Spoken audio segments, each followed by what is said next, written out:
Terima kasih kepada saudara pengurusi majlis yang berbahagia, Program Manager Muhammad Sabit, Ahli Jawatan Kuasa Pembina, pelajar-pelajar. Assalamualaikum warahmatullahi wabarakatuh. Syukur kita kepada Allah Subhanahu wa taala di dalam bulan yang mulia, di malam yang penuh dengan keberkatan, bulan Syaban, malam Jumaat, kita dipertemukan oleh Allah Subhanahu wa taala di dalam satu program yang insya-Allah akan mendapat keberkatan daripada Allah, dan mudah-mudahan perbincangan kita pada malam ini akan membawa manfaat yang sangat besar sebelum kita menempuh madrasah Ramadan ataupun universiti Ramadan.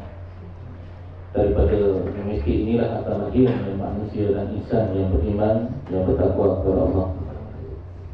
Daripada universiti inilah kita mengharapkan rahmat dan maghfirah daripada Allah Subhanahu wa taala.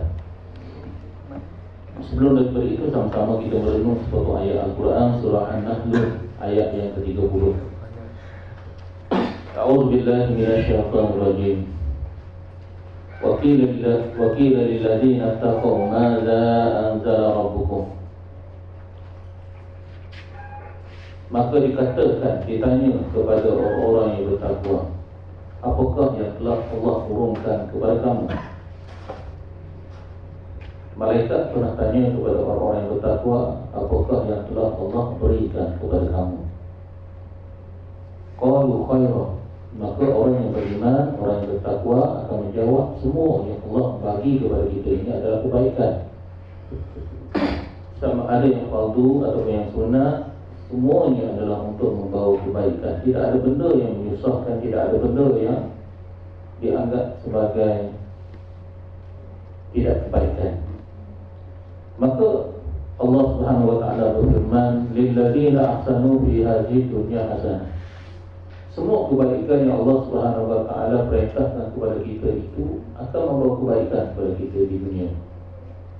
Manfaatnya akan kita peroleh di dunia.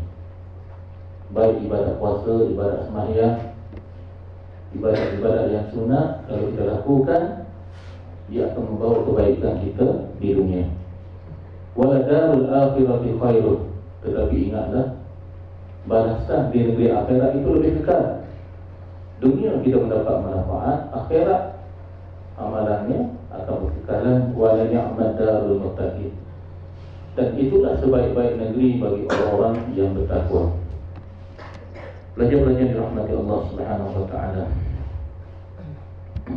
Inilah suatu benda yang Allah Subhanahu wa taala telah tetapkan kepada kita, keberkatan yang ada pada bulan Rejab dan bulan Syaban. Kita masih lagi berada di dalam bulan yang berkat ini.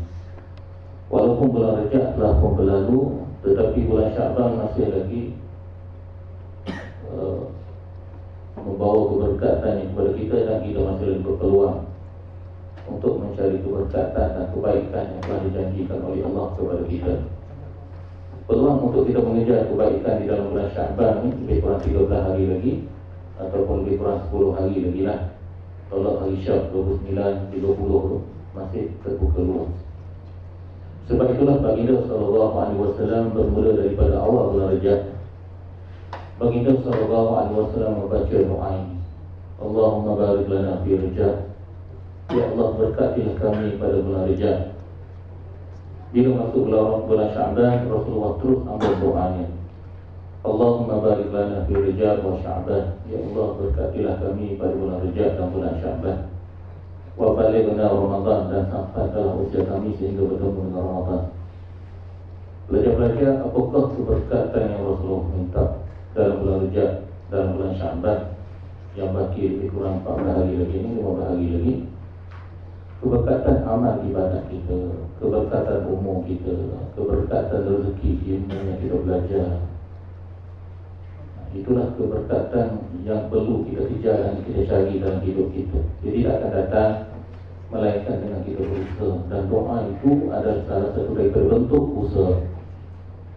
Kata Allah ni, kata Rasulullah, kita akan berubah melainkan salah satu daripadanya adalah dengan usaha.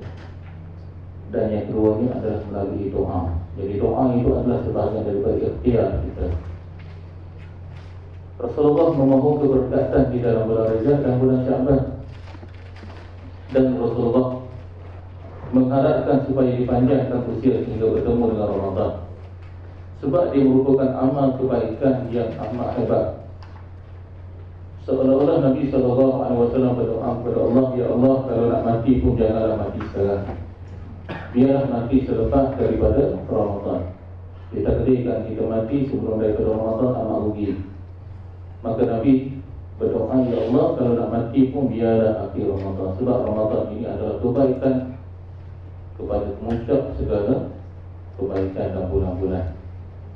Kerana seseorang yang berpuasa dengan penuh keimanan dan ketakwaan kepada Allah, seolah-olah dia lahir daripada perut ibunya dalam keadaan seorang bayi yang bersih. Jadi peluang yang Allah bagi kepada kita, kita sempat hidup dalam bulan Rajab, kita sempat hidup menghirup udara ini di dalam bulan Syaban, merupakan satu nikmat yang terbesar. Apatah lagi kalau diberi kesempatan, terus diberi kesempatan untuk hidup di dalam bulan Ramadan, itu merupakan satu rahmat yang sangat besar nilainya di sisi Allah Subhanahu